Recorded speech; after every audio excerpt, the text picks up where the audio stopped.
Promoville intervient dans les centres urbains.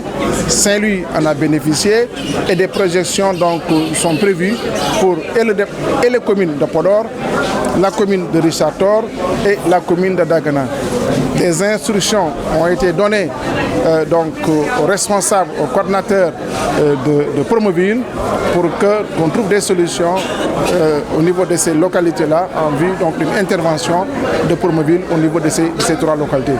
Et à partir des reliquats qui seront réalisés, fortement, je pense que Podor, Dagana et Richard Toll, des agglomérations assez importantes, vont pouvoir bénéficier des réalisations de Promoville. Il a été aussi question d'ouvrages hydrauliques pour le département de Podor, notamment le cas de Dara Alaïbé. Et nous avons donné des instructions au PUDC pour que le forage de Dara Alaïbé puisse être réalisé. Vous savez aussi, la région de Saint-Louis est une région frontalière.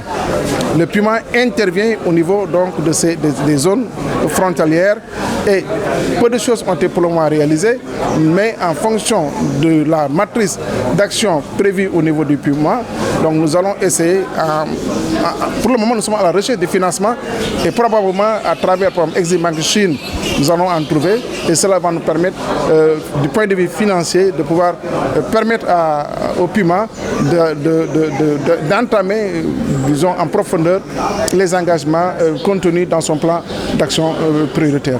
Et ces engagements-là ont été pris et nous ferons en sorte que, en tout cas, dans le cadre du projet de mandature de M. le Président de la République, que ces accès, par rapport aux accès, que ces accès puissent être en tout cas réalisés en termes d'accès universel à l'eau, à l'électricité et aussi par rapport aux pistes de désenclavement.